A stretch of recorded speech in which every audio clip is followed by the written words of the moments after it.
আসসালামু আলাইকুম, সীমাস কুকিং লাইফে স্বাগতম। ওয়াফেল তৈরি করব।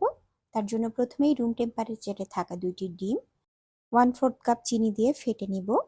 তারপরে এর মধ্যে দিব মেল্টেড বাটার। 4 টেবিল চামচ বাটার দিচ্ছি। বাটার দিয়েও খুব ভালো করে ফেটে নিয়ে 1 কাপ পরিমাণ ময়দা দিয়ে দিব। 1/4 কাপ কর্নফ্লাওয়ার, 1 টেবিল চামচ বেকিং পাউডার। রুম টেম্পারেচারে থাকা 1 কাপ পরিমাণ জাল করা গরুর দুধ দিয়ে দিচ্ছি।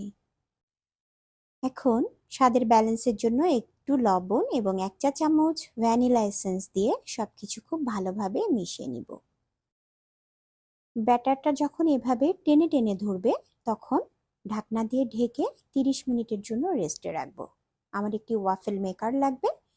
ওয়াফেল মেকারটি 1 মিনিটের জন্য প্রিহিট করে নিচ্ছি। এখন এর মধ্যে বাটার দিয়ে ব্রাশ করে নিব। আপনারা এইটা চাইলে সয়াবিন তেল দিয়েও করতে পারেন। আমি বাটার দিয়ে ব্রাশ করে নিচ্ছি। এখন যে ওয়াফেলের জন্য বেটার রেডি করে রেখেছিলাম সেখান থেকে ভরে ভরে বেটারগুলা দিয়ে দিচ্ছি। কোনো জায়গা ফাঁকা রাখা যাবে না, ফাঁকা রাখলে ওয়াফেলটি ভালো হবে না। সুন্দর করে সব ফাঁকা জায়গাগুলো বেটার দিয়ে পূর্ণ করে ঢাকনা দিয়ে ঢেকে দিব। 4 থেকে 5 মিনিট সময় আমি ঢাকনা দিয়ে ঢেকে রাখবো। এই লাল আলোটা যখন সবুজ পাশে চলে আসবে তখন আমি ঢাকনাটা খুলে উল্টিয়ে নিচ্ছি। আপনারা যদি সফট খেতে চান তাহলে এই পর্যায়ে নামিয়ে ফেলবেন, আর যদি ক্রিস্পি করতে চান তাহলে অপোজিট সাইড উল্টিয়ে আরো 2 থেকে 3 মিনিট রাখতে হবে। আমার ওয়াফেলটি রেডি হয়ে গিয়েছে, এখন উঠিয়ে নিচ্ছি।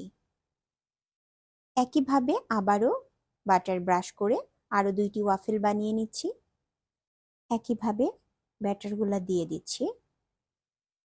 বাচ্চাদের টিফিনে কিংবা বিকালের নাস্তায় এই ওয়াফেলটি কিন্তু সত্যি সবারই মন কেড়ে নেয়। আজ আমি ভ্যানিলা ওয়াফেল করেছি। আপনারা চাইলে একই পরিমাপে চকলেট ওয়াফেল করতে পারবেন। সেই ক্ষেত্রে 2 থেকে 3 টেবিল চামচ পরিমাণ কোকো পাউডার অ্যাড করতে হবে। আমার ওয়াফেলগুলা হয়ে গিয়েছে।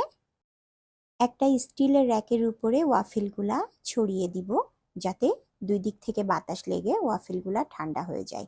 ওয়াফেল ঠান্ডা হলে ক্রিস্পি হয়ে যাবে। আজ আমি আইসক্রিম দিয়ে ওয়াফেলগুলা পরিবেশন করব। আপনারা চাইলে চকলেট সিরাপ বা মধু দিয়েও পরিবেশন করতে পারেন। ধন্যবাদ সবাইকে এতক্ষণ আমার সাথে থাকার জন্য।